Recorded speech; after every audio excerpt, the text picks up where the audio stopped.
झारखंड के लिए नव झारखंड निर्माण की आंदोलन की आवश्यकता क्यों है? यदि आज हम लोग झारखंड वासी आंदोलन नहीं करते हैं तो क्या होगा उनका भविष्य? इस विषय पर मैं आपको तर्क के साथ, मैंने बार बार कहा है कि मैं एक लीडर नहीं पहले एक फिलोसोफर हूं। मैं आप यहीं बैठकर आने वाले 20 साल 50 सालों का झारखंड का भविष्य बताने की चेष्टा करूंगा।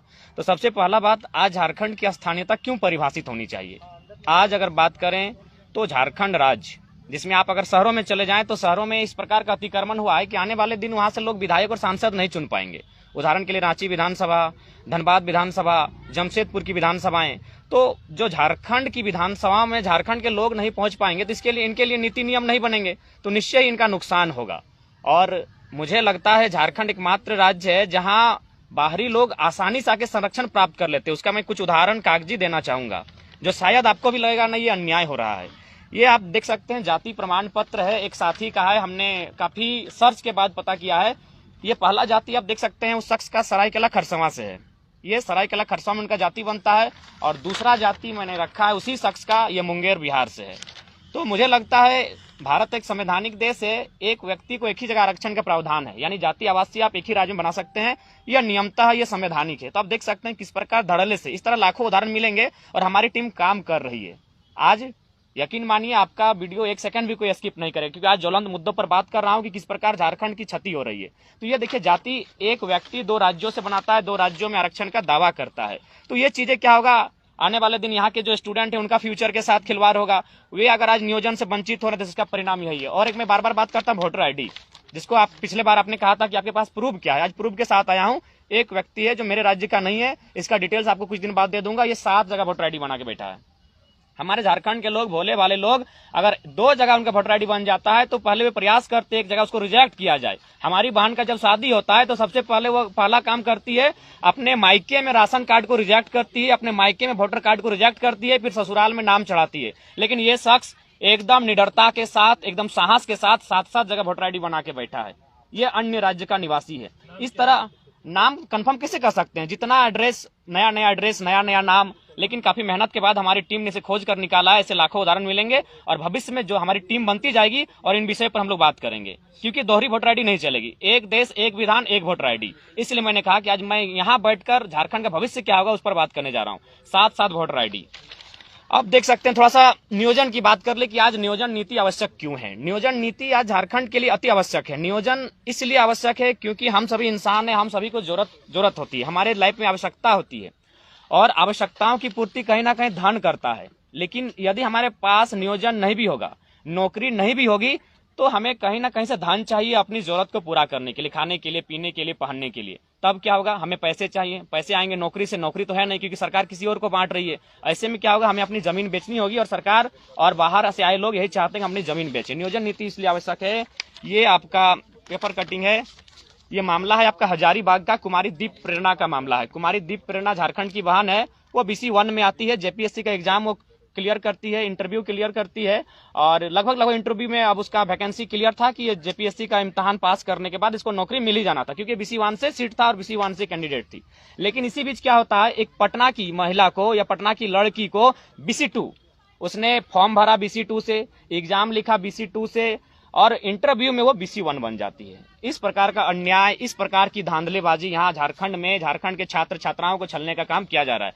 और दुर्भाग्य की बात है, ये तो आश्चर्य आपको तब लगेगा, एक जेपीएससी को लगभग जगन्नाथ महतो के लेटर पैड से लिखा गया है कि भाई गलत हो रहा है, मथुरा महतो के लेटर पैड से लिखा गया है, बाबूलाल मरांडी के लेटर पैड से लिखा गया है, जयप्रकाश भाई पटेल के लेटर पैड से लिखा गया है, अमित यादव के लेटर पैड से लिखा गया है। 5-5, 6-6 विधायक लिखते हैं जेपीएससी को कि आप गलत कर रहे हैं, जिसका राइट है आप उसे देने का काम करें, लेकिन अभी तक कोई सुनवाई नहीं। तो आप समझ सकते हैं एक आम व्यक्ति के साथ क्या प्रभाव होता होगा। 5-5, 6-6 विधायक, जिनमें कुछ लोग मंत्री रह चुके हैं, मुख्यमंत्री पूर्व में रह चुके हैं, वर्तमान में शिक्षा मंत्री हैं, उनके बातों की कोई सुनवाई नहीं हो रही। इतना बड़ा सिंडिकेट, बाहरी लोगों का सिंडिकेट इस तरह यहाँ हावी है, तो एक आम आदमी को क्या इंसाफ मिलेगा इस सिस्टम से? तो ये बहुत बड़ा सोचने का विषय है कि आज झारखंड की ज्वलंत मुद्दाएं आने वाले फ्यूचर में ऐसा भी देखने को मिलेगा कि धीरे धीरे झारखंड की जो स्थानीयता है, झारखंड की जो परंपराएं हैं, वो धीरे धीरे खत्म हो जाएंगी। आज झारखंड अनुसूची 5 में आता है, लेकिन अंदरूनी आंकड़े कहते हैं कि झारखंड में प्रत्येक वर्ष 36,000 आबादी आके यहाँ शिफ्ट हो जा रही है। 36,000 आबादी आती है, वो वोटर आईडी बना लेती है, वो राशन कार्ड बना लेती है, तो निश्चय एक दिन अनुसूची 5 को भी डिस्टर्ब करेगी, क्योंकि आबादी नहीं रहेगी अनुसूची 5 वालों की। अनुसूची 5 यानी आदिवासी संस्कृति, उनकी आबादी ऑटोमेटिकली डिस्टर्ब करने का पूरा साजिश चल रहा है। आप अगर आंकड़ों को उठाकर देखें तो आजाद भारत के समय, जब भारत आजाद हुआ, 30% आदिवासियों की संख्या थी, आज 7 की 8% बचे हैं। झारखंड में उनकी आबादी लगभग 52% थी, आज 25-26 में आ चुके हैं। तो जो बाहरी राज्य से आ रहे हैं 36,000 के आंकड़े, जो अंदरूनी आंकड़े रिपोर्ट बता रही है, निश्चय ही यहाँ की आबादी को भी एक दिन प्रभावित करेगी। जब यहाँ की आबादी को प्रभावित करेगी तो अनुसूची 5 को भी प्रभावित करेगी। दूसरी बात, अगर हम झारखंड की एक बड़ी आबादी को बंगाल भेजते हैं, उड़ीसा या बिहार भेजते हैं, क्या वे उड़िया बंगाली बिहारी गिने जाएंगे? नहीं गिने जाएंगे। तो ठीक उसी प्रकार एक बड़ी आबादी जो हमारे यहाँ आती है, वो यहाँ की स्थानीयता कैसे तय करती है? यहाँ वोटर आईडी बनना, यहाँ राशन कार्ड बनना, यहाँ के नियोजन में नौकरियां लेना, ये कहीं ना कहीं अन्यायपूर्ण है। जो लोग संविधान की बात करते हैं उन्हें भी मैं बार बार जिक्र करता था, ILP, इनर लाइन परमिट। आप देख सकते हैं पूर्वोत्तर राज्यों में इनर लाइन परमिट सिस्टम है। वहां आपको प्रमाण, आपको जाके बताना पड़ेगा कि हम कितने दिनों तक यहाँ रहेंगे। ये अरुणाचल प्रदेश, हमारे झारखंड के साथी का है, वह जब अरुणाचल प्रदेश गया हुआ था, उसे वहां के तंत्र ने पूछा कि आप कितने दिन रहेंगे, उसने बताया, आपका देखिए उसका जाने का टाइम था 7वां महीना, रिटर्निंग टाइम था 8वां महीना। तो ठीक उसी प्रकार यदि झारखंड को सुरक्षित रखना है, यदि झारखंड की परंपरा, झारखंड के लोगों को सुरक्षित रखना है, तो इनर लाइन परमिट के तहत यहाँ भी कुछ कानून ऐसे बनाने होंगे जो झारखंड को सुरक्षित रख सके। अन्यथा झारखंड आने वाले दिनों में औपनिवेश गुलाम रहेगा, ये तय है। जिस प्रकार अंग्रेज यहाँ से सोना लूट के ले जाते थे, ठीक उसी प्रकार आज यहाँ से कोयला, यूरेनियम लूट के चले जा रहे हैं। पुस्तकें अब थोड़ा सा मैं बात करना चाहूंगा, क्योंकि मैंने स्पष्ट कहा कि आज मैं कोई हवाई बात नहीं करूंगा, एक फिलोसोफर की तरह बात करूंगा, सारे आंकड़ों के साथ बात करूंगा।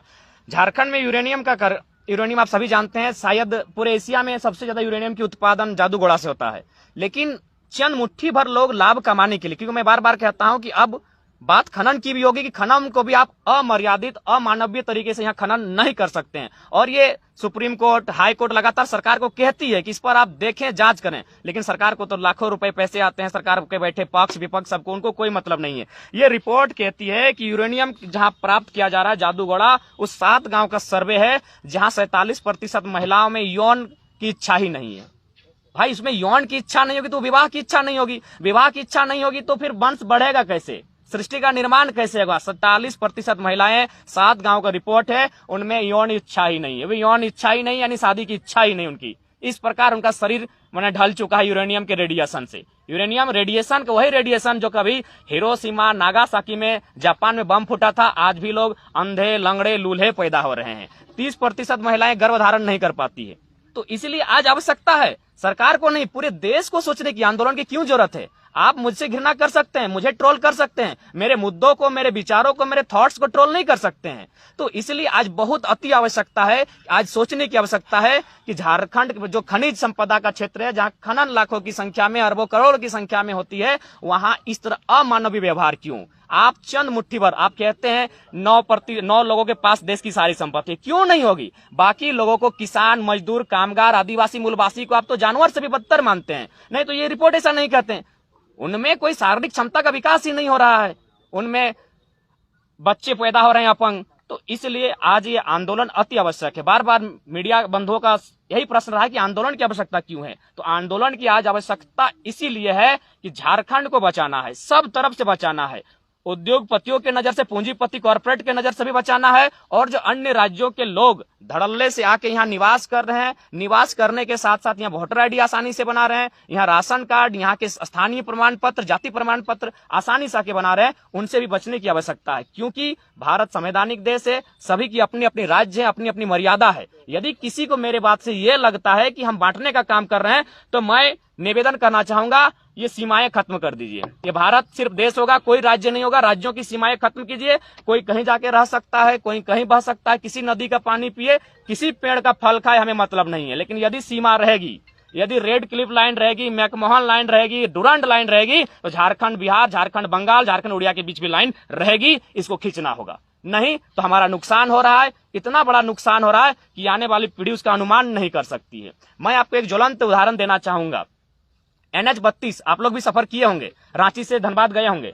NH-32 में जब आप सफर करते हैं, महोदा जाने के बाद उसको आपका ले गया है राजगंज, यानी 15 किलोमीटर रोड को डाइवर्ट किया गया है, और उस दूरी को जो 15 किलोमीटर था उसे 30 किया गया है। लोग तो खुश हो गए हैं कि हमें ओवरब्रिज के माध्यम से कास्ट बनने की तैयारी चल रही है। मैं अनुमान कह रहा हूं, क्योंकि मैं बार बार कहता हूं कि मैं अनुमान कर रहा हूं।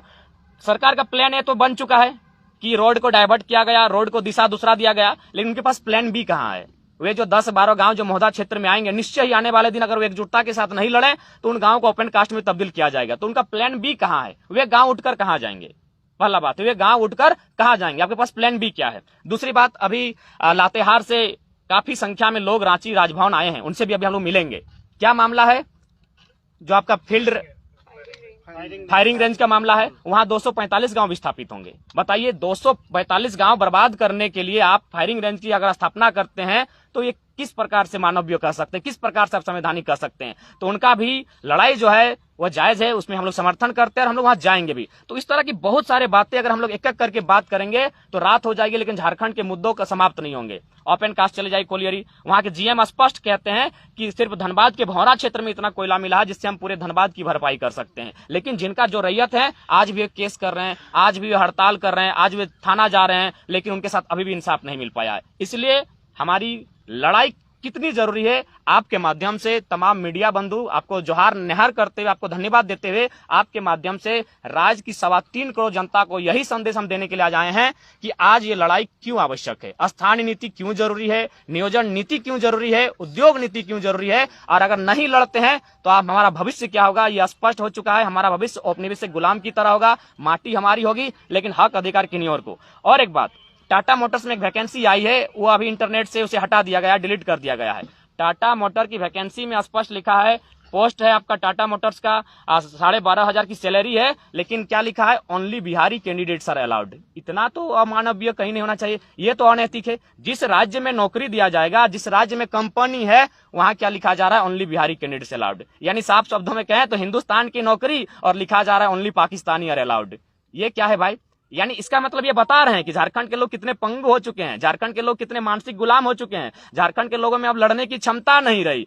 ये बहुत बड़ा सिंडिकेट आज राज्य में काम कर रहा है, जो राज्य की पहचान, आदिवासी मूलवासी की पहचान मिटाने का प्रयास। एक मधुलिका नाम करके धनबाद में काफी फेमस स्वीट है, आपने वहां उनका भी एक इश्तेहार पढ़ा होगा, कोई अकाउंटेंट का पोस्ट था, उन्होंने स्पष्ट लिखा जैक और झारखंड के मान्यता प्राप्त यूनिवर्सिटी, उसमें अगर छात्र पढ़े हैं तो आवेदन नहीं कर सकते हैं।